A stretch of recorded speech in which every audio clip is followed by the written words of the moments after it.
안녕하세요. 저는 지옥행 열차 티켓을 제 손으로 끊고 탈 뻔하다 그 입구에서 간신히 뒤돌아서 나온 30대 여자입니다.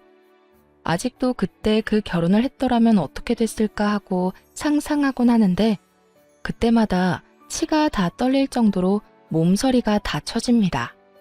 몸서리가 다 처질 만큼 치가 떨렸던 저의 파혼 과정 한번 들어보실래요? 저와 남자친구는 3년을 연애한 사이였어요. 남자친구는 34살, 전 29살. 결혼을 생각해야 하는 나이였던 것도 맞지만 남자친구와 결혼 결정을 하게 된 것은 오직 나이만은 아니었죠.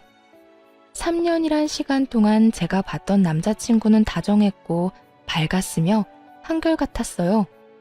훗날 이런 남자가 내 아이의 아빠가 된다면 더없이 좋겠다는 생각을 하는 순간들이 많았고 그런 생각들이 짙어질수록 결혼이라는 단어가 낯설지 않게 느껴졌습니다. 그런 저의 생각들이 얼마나 잘못된 생각이고 크나큰 착각인지 알게 된 것은 그리 멀지 않은 어느 날이었죠. 저와 남자친구는 결혼 약속과 함께 식을 올릴 시기까지 생각하고 있었어요. 하지만 결혼 이야기가 오갈 당시 예비 시부가 오랜 지병으로 인해 돌아가시는 바람에 결혼은 자연스럽게 1년이 미뤄지게 되었어요. 그렇게 시간이 흐르고 다시 결혼 이야기가 나오고 있었고 미뤄진 만큼 저흰 서두르기로 했죠. 남자친구는 외동이었는데 예비 시모는 장례식장에서 잠시 인사만 나눠봤을 뿐 제대로 만나 인사를 나눈 적이 없었어요. 상견례를 하기 전 한번 뵙기는 해야 한다는 생각은 가지고 있었는데 그 기회는 생각보다 빨리 찾아왔습니다. 본격적인 결혼 이야기가 오가면서 진지하게 현실적인 부분에 대해 이야기를 나눴어요. 그간 두루뭉술하게 이야기를 나눈 적은 있었지만 이토록 하나부터 열까지 각 잡고 이야기를 나눠본 것은 처음이라 묘한 긴장감이 다 들더군요. 그렇게 시작된 이야기는 가장 중요한 집부터 시작됐어요. 자기랑 나랑 가진 돈으로 집은 어느 정도 해결되지 않을까? 물론 대출은 조금 껴야겠지만 이 정도 대출은 둘이 갚으면 금방일 것 같은데 어때? 괜찮긴 한데 사실은 우리 엄마가 신혼집으로 미리 마련한 집이 있다고 하시더라고. 자기만 괜찮다면 거기는 어때? 아, 정말? 집을 사서 오라는 것도 아니고 사두신 집이 있다는데 뭘 물어. 그냥 감사합니다 하고 들어가서 살면 되지. 그러면 내가 가정가구 마련하면 되지? 남는 돈은 어머니 드리든가 하자. 그러면 일단 집부터 좀 봐야겠네. 분위기도 좀 봐야 하고. 수리할 곳이나 인테리어 필요한 곳 있으면 미리미리 해야 하니까. 아무래도 그렇겠지. 그러면 내가 엄마한테 정확한 위치 물어볼게. 사실 나도 자세히 못 들어서 정확한 위치는 몰라서 말이야. 응. 그러면 저녁에 연락해줘. 그렇게 저흰 집은 미뤄두고 다른 이야기를 나누며 의견을 조율해갔고 생각보다 그 과정은 순조로웠어요. 결혼이 미뤄진 1년 동안 알게 모르게 나눴던 이야기들이 있어서도 그랬고 웬만한 부분은 모두 저에게 맞춰주려 남자친구가 노력한 덕분도 있었죠. 만족스러운 대화를 끝내고 집으로 돌아와 있으니 남자친구에게 연락이 왔고 돌아오는 주말에 예비 시모와 함께 집을 보러 가자더군요. 그렇게 약속된 주말이 왔고 만나기로 한 카페로 갔더니 오기로 한 남자친구는 보이지 않고 남자친구와 똑 닮은 예비 시모만 절 기다리고 있더군요. 어찌나 닮았는지 한 번도 본 적이 없던 예비 시모를 한눈에 알아봤고 예비 시모 역시 저를 사진으로 많이 봤던 터라 저를 보며 미소를 지어 보이더군요.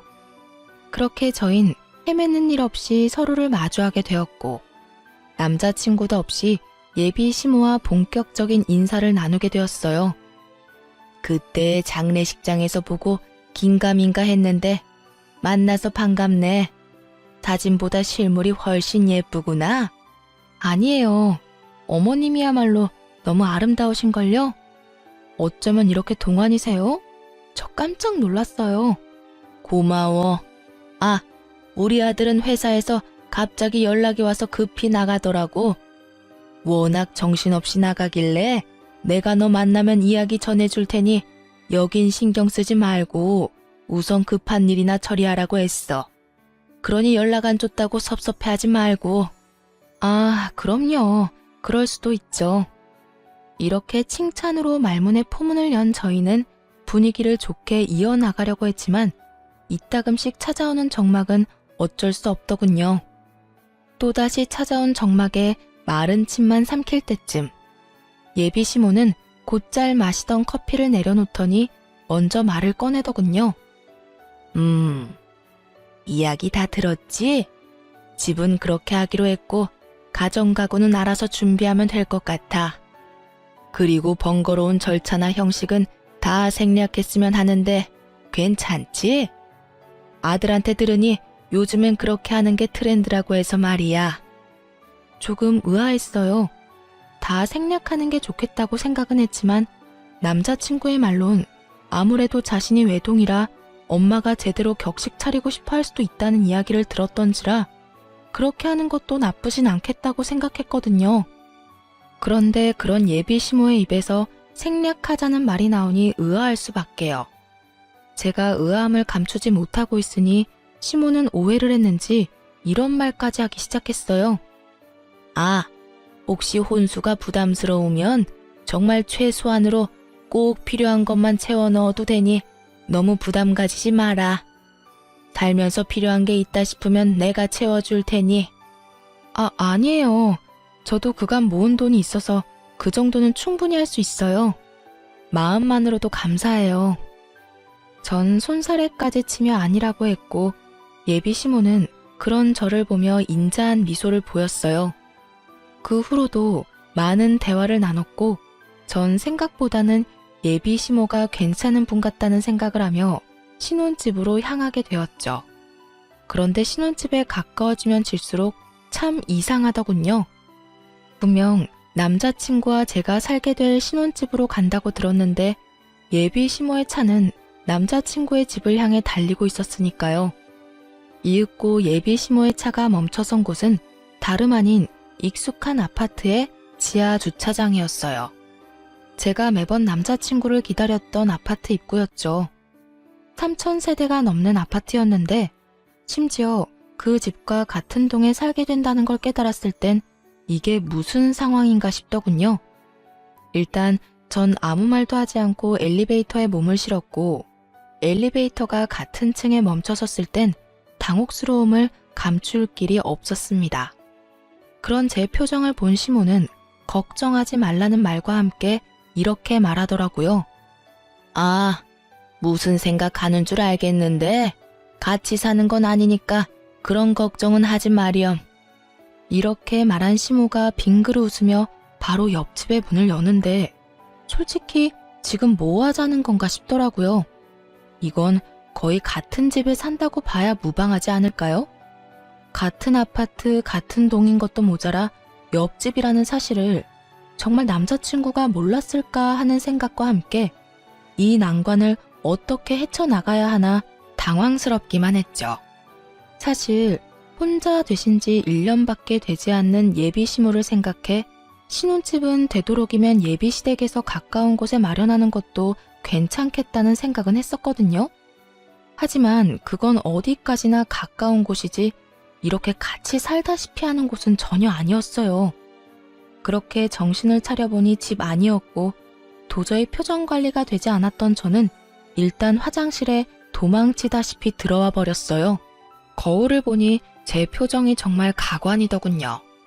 그 순간 배에서 익숙한 고통이 느껴지며 직감적으로 한 달에 한 번 걸리는 마법의 날이 시작됨을 알게 되었어요. 하필 가방은 거실에 두었고 얼른 가방에 넣어둔 위생용품을 찾기 위해 조용히 화장실 문을 열고 나갔죠. 거실 쪽 베란다에서 창밖을 바라보며 예비 시모가 통화를 하고 있더군요.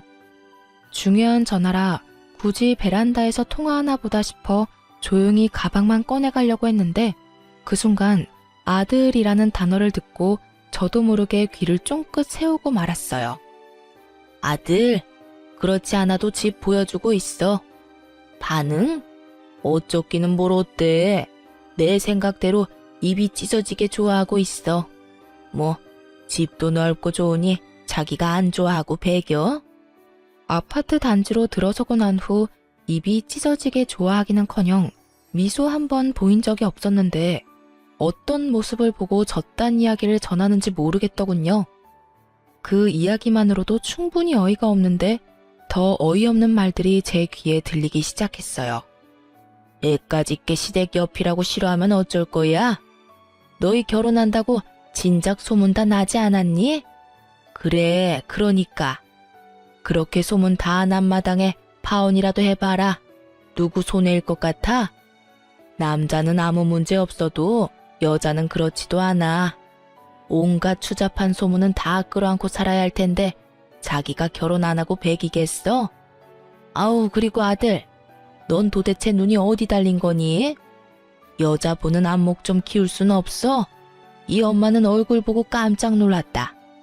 명색에 우리 집 며느리 된다는 애 꼴이 그게 뭐야 도대체? 생긴 거는 꼭 여우처럼 생겨서는 입고 온 옷, 손에 쥔 가방, 신고 있는 신발까지 뭐 하나 제대로 된 것이 없던데? 걔 어느 정도 사는 집 애는 맞아. 그런데 왜 그렇게 후줄근하게 다녀? 엄마 창피해서 혼났어. 놀라움의 연속이었지만 이 정도에서 끝이 났다면 제가 이곳에 사연을 보내는 일은 없었겠죠. 네, 예비 시모의 말은 이것이 끝이 아니었어요. 입이 제대로 풀린 시모는 가쁜 숨을 고르더니 또다시 한바탕 쏟아내기 시작하더군요. 네가 좋다고 하니 일단 결혼은 허락하는데 1, 2년 여기서 살다가 합가하겠다고 한 약속이 있지 마라. 그때 되면 내가 무슨 이유를 갖다 붙여서라도 합가시킬 거니. 저의 꼴을 보아하니 훗날 태어날 우리 손주 교육이나 제대로 시키겠나 싶어서 그래. 그것뿐이겠니? 우리 손주도 자기처럼 없어 보이게 입히고 키울 거 아니야. 내가 그 꼴을 어떻게 보니? 그러니 너도 그런 줄 알고 그때 가서 군말할 생각도 하지 마. 일단 네 말대로 맨몸으로 와도 아무 상관없다는 식으로 말도 흘렸고 분위기도 좋게 만들어놨으니 결혼해서 저 물건 꽉 잡고 산다는 약속이나 지켜.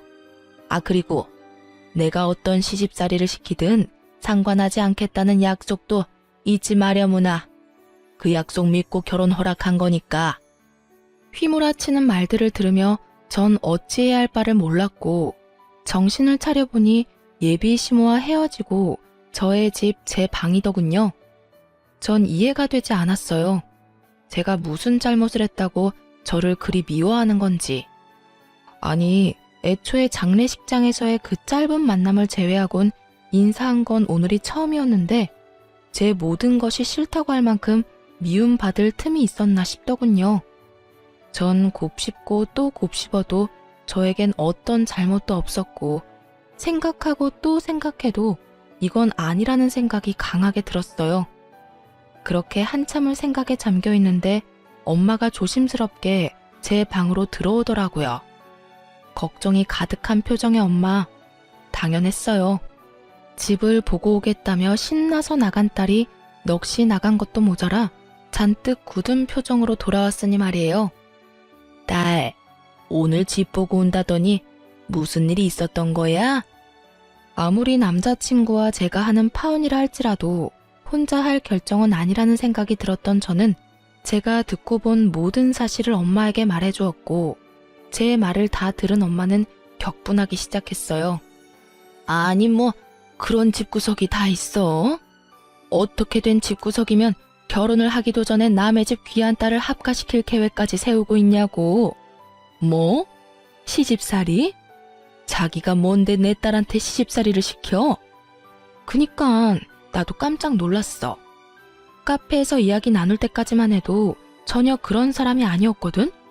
그런데 남자친구랑 통화하면서 그런 말을 하는데 순간적이지만 같은 사람이 맞나 하는 생각까지 들었어. 그 애미의 그 아들이란 말이 이런 경우에 쓰는 말인가 보다. 자기 엄마가 그런 생각을 하면 뜯어말릴 생각을 해야지 한 가정의 가장이 되겠다는 놈이 좋아서 같이 짝짝꿍하는 꼴이라니. 너 이 결혼 안 할 거지? 아무리 생각해도 아닌 것 같아. 그래, 이혼보단 파혼이야. 요즘 세상의 파혼은 흠도 아니야. 동거하다 찢어지는 사람들도 수두룩인 세상에 파혼이 무슨 흠이나 되겠어? 알고 있어. 그런 걱정은 하지도 않았고. 그래. 아휴, 파혼할 때 하더라도 상견례 자리는 마련해. 그 뻔뻔한 여자 얼굴은 한번 봐야겠으니. 파혼까지 하는 마당에 굳이? 왜 그런 시간 낭비를 해야 해?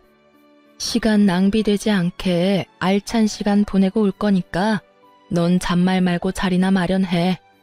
그 순간 엄마의 눈은 반짝이고 있었고 전 엄마의 말대로 상견례 약속까지 잡게 되었어요. 상견례 날이 다가오고 모든 사실을 전해들은 아빠가 역정을 내며 그 집 구석 박살을 내버리겠다고 한바탕 난리가 났더랬죠. 딸바보 아빠가 제 앞에서 그렇게 화낸 걸 본 적이 없었는데 엄마의 눈빛에 다시 순한 양이 되어선 엄마와 저만 상견례 자리로 향하게 되었죠. 아빠가 참석하지 않은 사실을 당일에야 알게 된 예비 시모는 눈에 보일 정도로 인상을 찌푸리고 있었지만 그 온화한 말투는 잃지 않고 있더군요. 엄마는 예비 시모의 모든 말들을 건성으로 대답한 채 주문을 했고 주문을 마친 엄마는 준비한 말들을 쏟아내기 시작했어요. 애들 신혼집 이야기는 들었습니다만 제 생각엔 34평은 좀 작은 것 같네요. 그러지 말고 이렇게 하는 건 어떨까요? 저희도 놀고 있는 집이 한 채 있는데 그 집에서 애들 시작하게 하는 걸로요. 엄마는 손을 닦고 있던 물수건을 내려놓으며 말했고 시모는 당황한 듯 눈썹을 들썩이며 답을 하더군요. 예? 34평이면 둘이 살기엔 부족함이 없을 텐데요. 아니 평수는 떠나서 위치도 좋고 집값도 꽤 나가는 곳이라 미리 받아두면 애들 앞으로 사는데도 도움이 될 겁니다. 그러니 집은 원래 계획대로 하는 게 좋을 것 같네요. 그런 거라면 걱정하지 않으셔도 되는 게 저희가 가지고 있는 집도 가격은 만만치 않아서요. 위치가 어디쯤인가요? 아시죠? 땡땡동의 땡땡땡 아파트. 거기 50평대라 살기는 더 좋을 거예요. 위치가 더 좋은 건 물론이고요. 이 정도는 돼야 애들 앞날에 도움 정도는 되지 않을까요? 누가 봐도 제 말이 맞을 텐데요.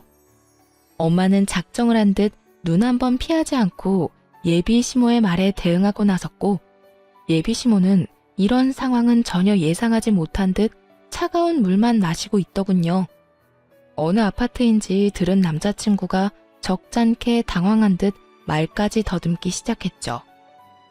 거기 혹시 미연이가 지금 사는 곳 아니에요? 왜 아니야? 맞아. 내가 말한 노는 집이 사실은 우리 집 위층이야. 층간소음 때문에 고생 꽤 했었는데 윗집 이사 간다는 소식 듣고 그냥 사버렸거든. 와봤으니 알 테지만 전망도 좋고 교통편도 좋고 여러모로 지금 계획하고 있는 집보단 낫지 않겠어? 그래요. 엄마가 말한 빈집은 저희 집 위층으로 엄마의 말대로 꽤 긴 시간 층간소음으로 고생을 하고 있었는데 윗집이 나간다는 소식과 함께 그냥 그 집을 사버렸던 것이었습니다. 그 당시 집에 여윳돈이 있기도 했고 그땐 집값이 지금처럼 비싸진 않았던 터라 부담이 되긴 했어도 큰 고민 없이 내린 결정이었죠. 그 뒤론 세입자를 가려가며 받고 있었고요. 엄마의 말이 끝나자 남자친구는 다시 입을 다물어 버렸고 예비 시모는 목에 핏대까지 세우며 엄마에게 따지고 들더라고요. 그건 완전 처가살이와 마찬가지 아닌가요? 제 아들이 뭐가 모자라서 처가살이를 해야 하는 건가요? 왜 우리 귀한 외동아들이 처가살이를 해야 하냐고요? 목에 핏대까지 세우며 노발대발하는 예비 시모와는 달리 엄마는 무서울 정도로 평정심을 유지하며 말을 했어요. 자식이 하나든 둘이든 기약인 매 한 가지인데 왜 우리 딸은 그딴 집에서 살게 하려고 했나요? 시집살이나 다름없는 그딴 집에서 말이지요. 엄마의 말에 예비 시모는 코웃음을 치며 이렇게 말하더군요. 그거야 남자하고 여자하고 같나요? 여자는 시집 오면 죽어서도 시댁 귀신인데 당연히 시댁 가까이 있어야 하는 거 아닌가요? 그리고 양가 부모님 다 계시는 그쪽 상황과는 달리 전 작년에 애 아빠도 떠나보내고 저 혼잔데 그 정도 욕심 정도는 좋게 봐주실 수도 있잖아요. 예비 시모는 말이 끝나자 남자친구는 머리를 긁적이며 자기 엄마 편을 들고 나서더라고요. 그래요, 장모님. 아버지 돌아가신 지도 얼마 안 돼서 한동안은 제가 가까이에서 지내고 싶어요. 그러니 조금만 이해 부탁드립니다. 제가 장모님 소중한 딸 귀히 여기고 아끼며 잘 살겠습니다. 귀히 여긴다는 말을 듣고 있는데 저도 모르게 피식 웃음이 터져나오고 말았어요. 귀히 여겨? 한동안? 너는 한동안이 한평생이야? 1, 2년만 살다가 너희 집으로 합가할 거란 말은 왜 쏙 빼? 내가 싫든 좋든 무조건 합가할 계획까지 다 세웠잖아. 그게 무슨 말이야? 합가라니. 그런 계획은 세운 적도 없고 생각해 본 적도 없어. 뻔히 다 알고 있는데 절대 아니라고 발뺌을 해대는 남자친구를 향해 무서운 표정을 한 엄마가 또박또박 큰 소리로 말했어요. 절대 아니라고 하니 우리가 말하는 집에 들어와서 살아도 상관없지.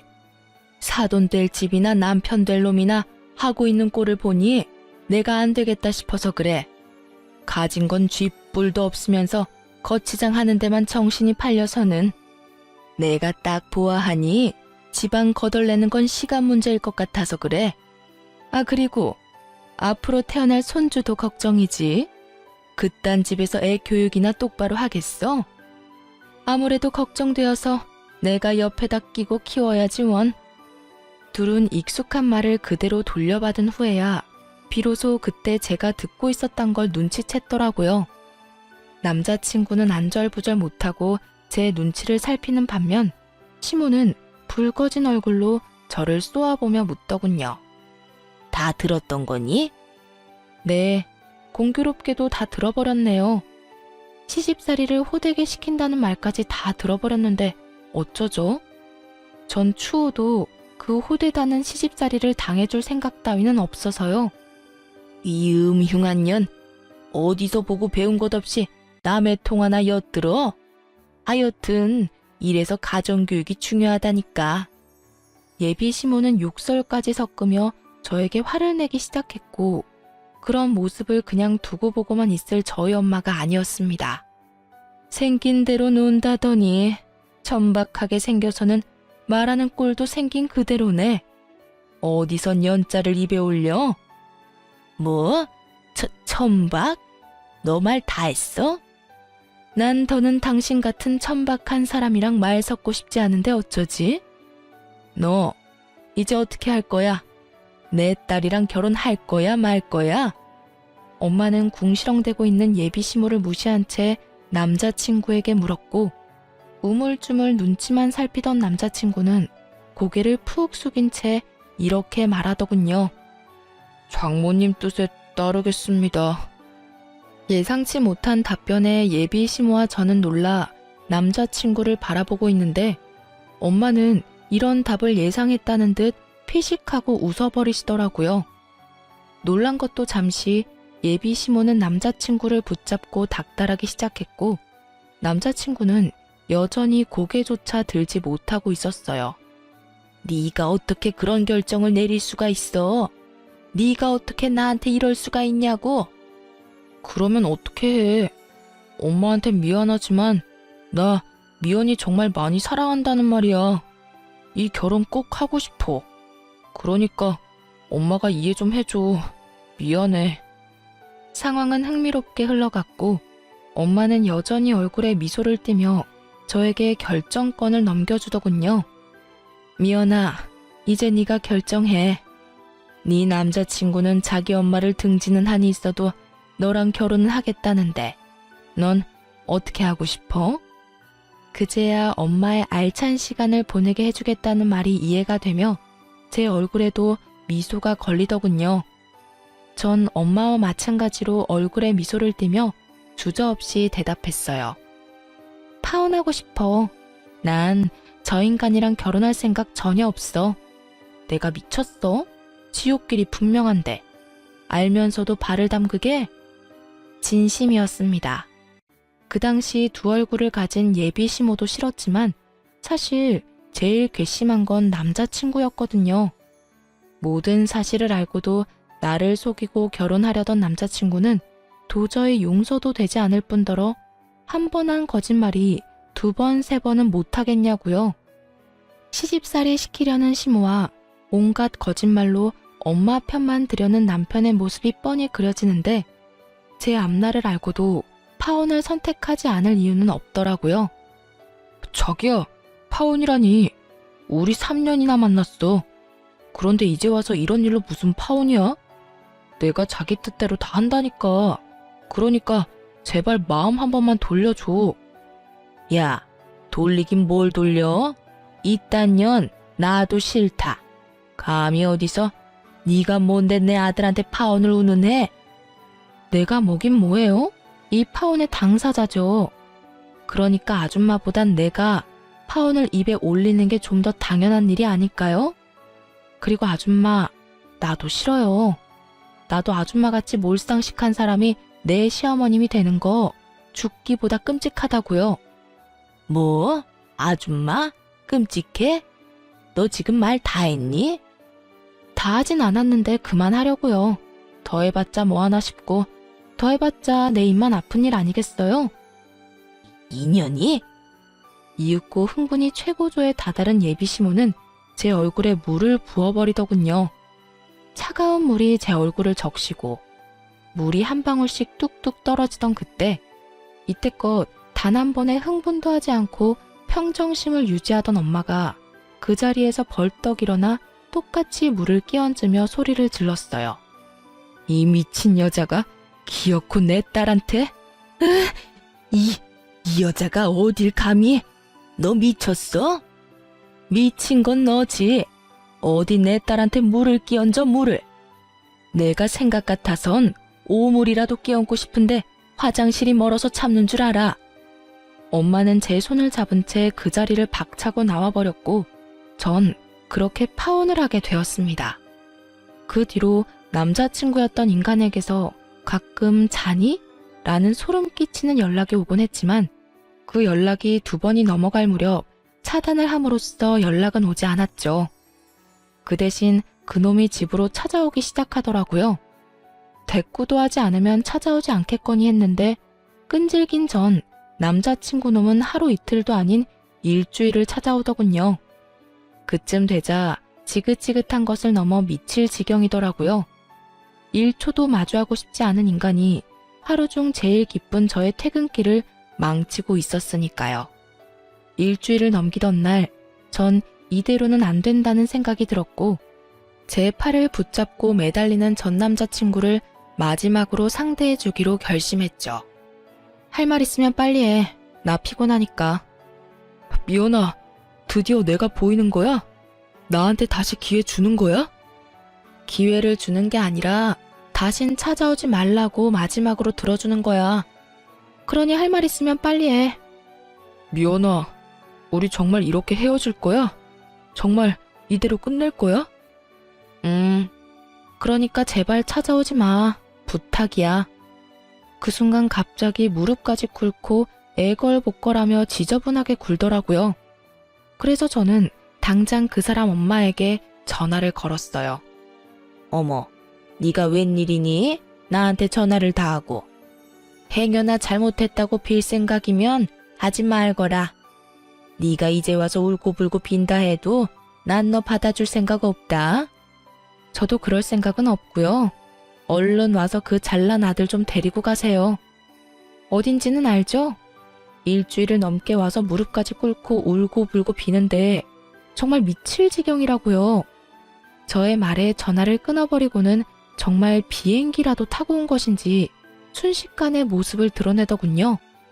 너 당장 못 일어나? 이게 도대체 무슨 꼴이야? 네가 뭐가 부족해서 이딴 애한테 무릎까지 꿇어? 무슨 소리를 하든 전 남자친구는 미동도 없이 앉아 있었고 이윽고 아줌마의 비난은 저를 향하고 있었어요. 네 인연 때문이야. 내 아들이 이렇게 망가진 건 다 네 인연 때문이라고. 제가 정말 단 하나도 이해가 되지 않아서 그러는데 왜 이 모든 게 내 탓이 되는 걸까요? 내가 이 사람 불렀어요? 내가 이 사람 강제로 무릎이라도 꿇렸어요? 난요, 연락 받는 것도 싫어서 차단까지 했는데 직접 그것도 일주일씩이나 찾아와서 구질구질하게 매달린 건 이 사람이라고요. 인연이 오늘 너 죽고 나 죽자. 내가 너 오늘 가만 안 둘 거야. 온갖 고상이란 고상은 다 떨어대던 전 예비시모는 고함을 지르며 제 머리채를 휘어잡았고 파혼도 했겠다. 더는 참고 있을 필요가 없었던 저 역시 인정사정 없이 그 머리채를 잡아버렸어요. 개판도 그런 개판이 없었죠. 딸뻘 되는 제 머리채를 잡은 아줌마나 엄마뻘 되는 아줌마의 머리채를 잡은 저나 남들이 보기엔 독인 개긴인 상황이었습니다. 몸으로 번져버린 저희의 싸움에 전 남자친구가 일어나 말려봤지만 흥분한 두 여자를 뜯어내기엔 역부족이었고 계속된 싸움에 결국 집에 있던 엄마까지 뛰어나오게 되었어요. 엄마의 목소리가 들리자 저는 그 아줌마의 손을 확 꺾어버리며 바닥으로 밀쳐버렸어요. 그 순간 엄마가 고이 들고 온 양동이를 두 사람에게 붓고는 이렇게 말했어요. 내가 경고했지? 오물을 뿌리고 싶은 걸 겨우 참고 있었다고. 그 양동이는 저희 집 강아지가 싼 소변 패드를 푹 담아놓은 오물이었어요. 엄마는 결국 바라던 대로 오물을 두 사람에게 끼얹어 버렸고 오물을 뒤집어 쓰게 된 두 사람은 고함을 지르더군요. 이게 뭐야? 엄마, 이거 오줌 찌른 내 아니야? 왜 아니야? 이 여자가 진짜 미쳤나? 왜 사람한테 오줌물을 뿌려?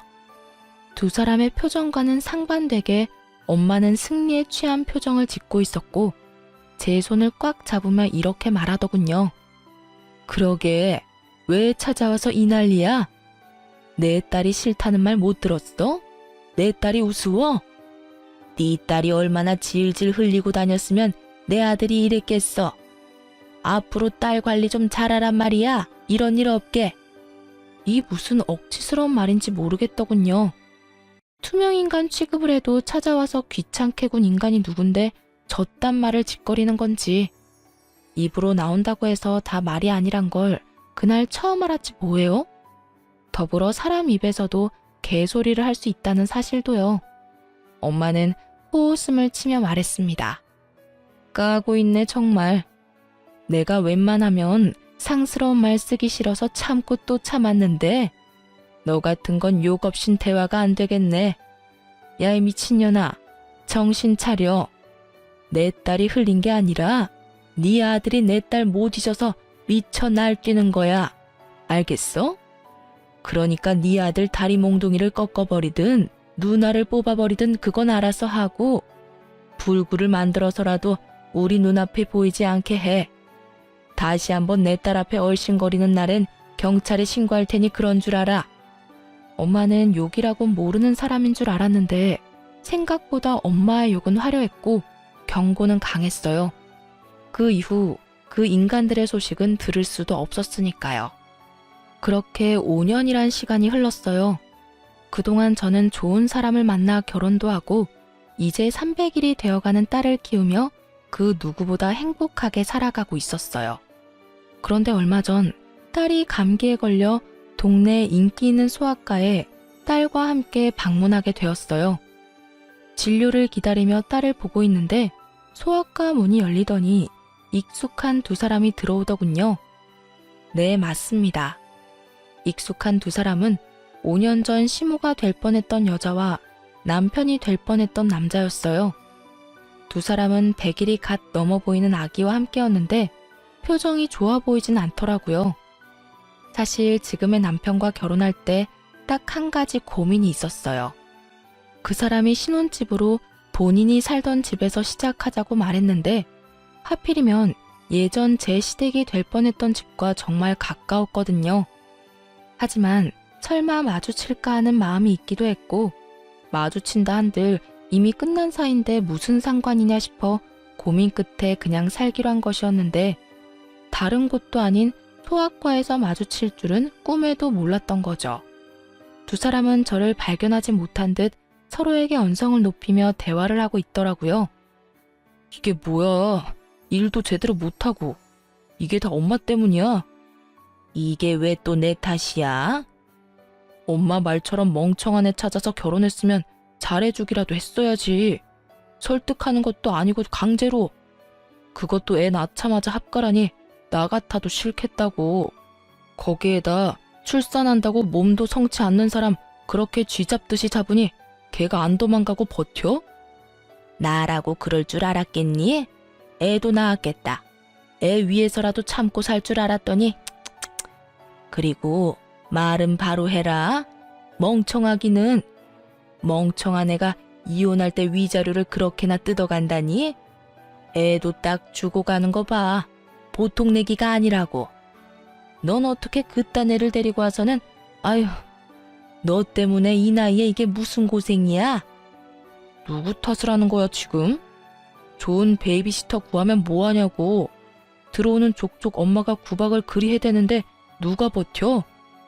이제 소문 쫙 나서 웬만큼 돈 올려준다고 해도 안 온다고 하더라. 어떻게 할 거야? 이야기를 들어보니 어디서 머릿속이 새하얀 여자를 낳까 결혼도 하고 아기까지 낳았지만 아기를 출산함과 동시에 애까지 낳았는데 자기가 어쩌겠냐는 무지한 생각을 했던 아줌마가 예전 저에게 하려고 한 것처럼 합가를 반강제로 밀어붙인 거였죠. 산후조리도 제대로 하지 않은 여자에게 모진 시집살이를 시켰고 그걸 견디지 못한 여자는 자식이고 뭐고 이혼 소송으로 위자료만 잔뜩 챙겨갔다더군요. 오죽했으면 자기 배 아파서 낳은 생태 같은 자식을 버리고 도망갔을까 하는 생각도 들더라고요. 제가 보기엔 누구 하나 잘난 사람이 없는데 뭘 그리 따지는 것인지 이해가 되지 않기도 했고요. 병원 안에서 조용히 대화를 엿듣는 다른 엄마들도 같은 생각인지 저마다 곱지 않은 눈초리로 두 사람을 훑고 있더라고요. 그렇게 주변의 시선 따윈 신경 쓰지 않고 열심히 열을 올리며 서로의 탓으로 돌리던 순간 전 남자친구의 눈과 딱 마주쳐버렸고 피하기엔 늦은 상황이 되어버렸습니다. 꼴에 결혼은 했나 보네. 쟤 하고 있는 꼴을 봐라. 너 그때 엄마 버리고 쟤하고 결혼해서 봐라. 네가 지금 어떤 꼴로 살고 있을지 안 봐도 뻔해. 예전엔 저 정도는 아니었는데 좀 그렇긴 하네. 그땐 네 눈에 콩깍지가 씌었었고 거봐 엄마 말 듣기 잘했지? 꼴값이지도 않더라고요. 자식 아파 소아과 가는데 집에 있는 비싼 옷 갖춰 입고 가는 게 더 웃긴 거 아닌가요? 그리고 저요. 꼴이라고 불릴 만큼 허름한 행색도 아니었어요. 그저 이름난 브랜드 옷이 아닌 예전부터 그러했듯 품질 좋고 가격도 착한 그런 옷을 입고 있었어요. 보기에 싸구려 같은 옷도 아니었고요. 거기에다 상견례를 할 당시 꼴 같지도 않게 온몸에 명품을 휘두르며 자랑질하던 그쪽 집보다 낭비하지 않고 지내는 저희 집이 재산으로 보나 뭐로 보나 잘 산다는 것을 알았을 텐데 누가 누구 보고 꼴을 운운하는 것인지 이해가 되지 않더라고요. 또 한편으로는 참 여전하다는 생각도 들었고요. 아무것도 묻지도 따지지도 않고 저를 미워하던 늙은 여자나 그런 엄마도 부모라고 좋다고 쿵짝 맞춰주던 저놈이나 말이에요. 이런 저의 마음을 아는지 모르는지 한참을 제 귀에 다들리게 쑥덕대던 두 사람은 본인들의 차례가 되었는지 진료실로 들어가고 전 예약을 하지 않고 갔던 터라 두 사람보다 더 늦게 진료를 보고 병원을 나서게 되었어요. 딸의 감기가 심하지는 않다는 말을 듣고 보다 가벼운 발걸음으로 병원 나서는데 글쎄 그 두 인간이 병원 입구에 서성이고 있는 것이 아니겠어요? 제가 진료를 보기 한참 전에 진료를 다 보고 나가는 것을 봤는데 이때껏 그 앞을 서성이고 있다니 정말 뭐하는 인간들인가 싶더군요. 뭐 반가운 얼굴이라고 굳이 얼굴을 내비치나 싶기도 하고요. 두 사람은 저의 예상대로 저를 기다린 것이 맞는 듯 눈을 반짝이며 오더군요. 그리곤 아직 하고 싶은 말이 남았는지 쉬지 않고 제 험담을 하기 시작했어요. 쟤 어떤 집에 시집 갔는지 뻔하다 뻔해. 보나마나 별 볼 일 없는 집에 시집 갔겠지. 제 성격도 성격이지만 그 정신 나간 여편네 고약한 성격에 어디 제정신 박힌 남자가 장가 왔겠어? 어디 멍청한 놈 하나 물어서 결혼했을 거야. 하긴 쟤 사귈 때도 성깔 보통 아니었어. 그나저나 같은 남자로서 제 남편 불쌍하네. 어쩌다 저런 애랑 결혼해서 애까지 낳았으니 이제 끝이지 뭐. 한평생 마누라 눈치도 모자라서 처가 눈치나 보고 살겠네. 넌 그런 애랑 결혼한다고 그 난리를 부린 거니? 엄마까지 버린다고 하면서? 에이 엄마, 그래서 결국 안 하고 엄마 곁으로 왔잖아. 지난 일은 묻어두자고요. 어찌되었든 내 옆에 제가 없다는 것만 기억하자고. 그래. 그때 파혼한 게 정말 천만다행이야.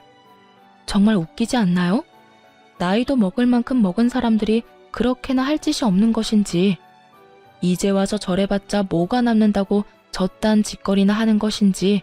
하긴 저딴 인간들이니 애까지 낳은 여자가 도망까지 가지 않았겠어요? 거기에다 자신들이 한 일은 생각지도 않고 입에서 나오는 대로 짓거려대는 모습들이 점점 제 신경에 거슬리고 있던 참이었죠.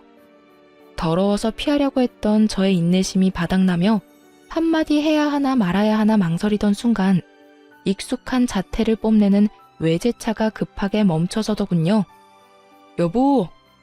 저의 입에선 여보라는 말이 흘러나왔고 차에서 내린 말끔한 차림의 남편이 저에게 허겁지겁 달려왔어요. 여보, 당신 진짜 이럴 거야? 저의 남편인 걸 확인한 지금 저는 보았어요. 두 사람의 입이 정말 거짓말 하나 보태지 않고 쩍 벌어지는 모습을요. 어느새 차에서 내린 남편은 걱정스러운 눈빛으로 제 앞에 서 있었고 저는 출근한 사람이 여기 왜 있나 싶었어요. 응? 내가 뭘? 무슨 일 있어? 여긴 어떻게 왔어? 무슨 일 있지? 병원 갈 거면 나한테 말하라고 했잖아. 내가 같이 간다고. 왜 혼자 왔어? 병원이 천리말리 있는 것도 아니고 걸어서 충분히 올 수 있으니까 그냥 왔지. 그나저나 당신 오늘 이혼 상담 있다고 하지 않았어? 중요한 분이라고 준비 오래 했었잖아. 그건 어떻게 하고 여길 와? 지금 그깟 클라이언트가 중요해? 우리 집 두 여자가 나도 없이 병원에 갔다는데 어쩐지 장모님한테 전화드리고 싶더라니. 장모님한테 당신 병원 갔다는 말 듣자마자 상담 다 미루고 왔어. 네, 제 남편은 보시다시피 팔불출이고 꽤 능력 있는 변호사예요. 오늘 중요한 분과 상담이 있다길래 일부러 아무 말도 하지 않고 딸과 함께 병원에 왔던 것인데 남편이 결국 알고 득달같이 쫓아왔던 것이었어요. 남편은 자연스럽게 저의 품에 있던 딸을 받아 안았고 곁눈질로 두 사람을 보니 여전히 벌어진 입을 다물지 못하고 있더군요. 그랬겠죠. 두 사람은 제가 변변치 못한 남자랑 결혼해 대접, 대우 이런 것은 꿈도 못 꾸고 그저 애 하나 보고 사는 그런 불행한 꼴을 기대하고 있었던 것 같은데 제가 이리 사랑받으며 살고 있으니까요. 그 순간 귀히 대하겠다는 전 남자친구의 말이 왜 생각이 났는지는 모르겠지만 전 누가 보아도 귀히 대접을 받고 있었어요. 내가 이럴까봐 당신한테 말 안 한 거야. 다음부턴 절대 그러지 마. 병원 오는 게 뭐 힘든 일이라고 일까지 내팽개치고 와. 애 데리고 병원 오는 거 충분히 힘든 일이야. 그거 보통 일이 아니라고. 그러니까 내가 일도 내팽개치고 이렇게 달려오는 거 싫으면 다음부턴 미리미리 말해줘. 10분 전이라도 되니까 미리 말만 해. 괜히 혼자 애 데리고 고생하지 말고. 당신 출산하고 손목도 안 좋잖아.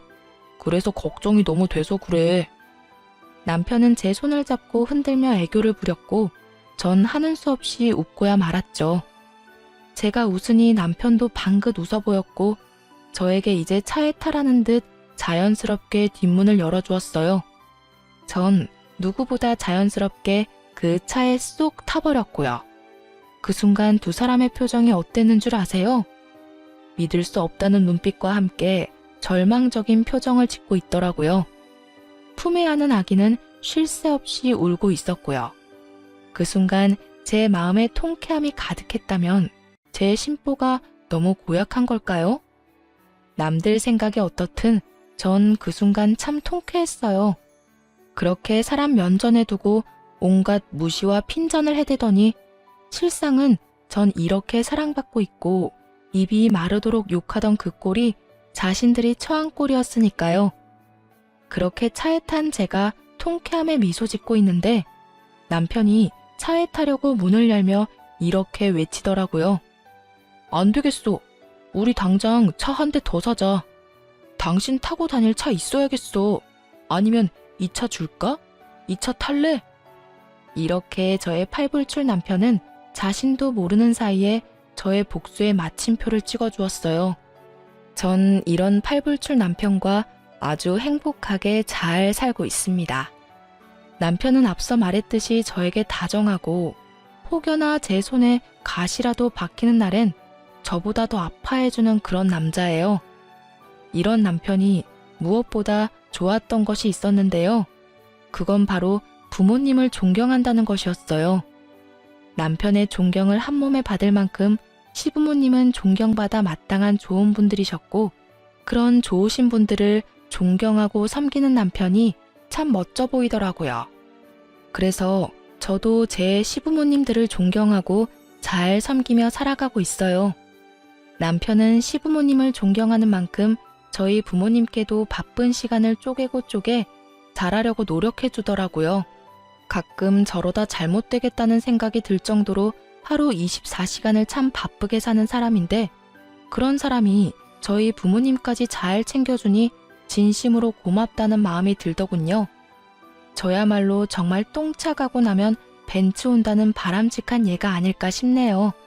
근래엔 1년에 한 번씩은 시부모님과 친정 부모님을 모시고 여행을 다니곤 하는데 이 행복이 영원했으면 좋겠다라는 생각이 들 정도로 행복해요. 혹시나 저처럼 결혼을 앞두고 이건 아니라는 생각으로 결혼을 망설이고 계신 분들께 말씀드리고 싶어요. 모든 사람이 나와 퍼즐 맞추듯 맞춰질 순 없더라도 최소한 나와 맞춰지려고 노력은 해야 답이 있지 않겠어요? 전 도저히 맞춰지지 않는 사람이 시어머니가 될 뻔했던 사람이고 그렇기에 파혼을 하고 지금껏 이 선택을 후회하지 않습니다. 해볼 때까지 해봐야 후회가 없다는 말도 있던데 그 말도 틀린 말도 아니죠. 하지만 저처럼 굳이 구렁텅이란 걸 뻔히 알면서 내 발 더럽혀가면서까지 그 구렁텅이에 발을 담가볼 필요가 있을까요? 선택은 그 갈림길에 서 있는 분들의 몫이겠지만 저로서는 고개가 내저어지네요. 하여튼 모든 분들이 현명한 선택을 하시길 바라며 저의 긴 사연 들어주신 모든 분 감사합니다. 좋은 하루 되세요.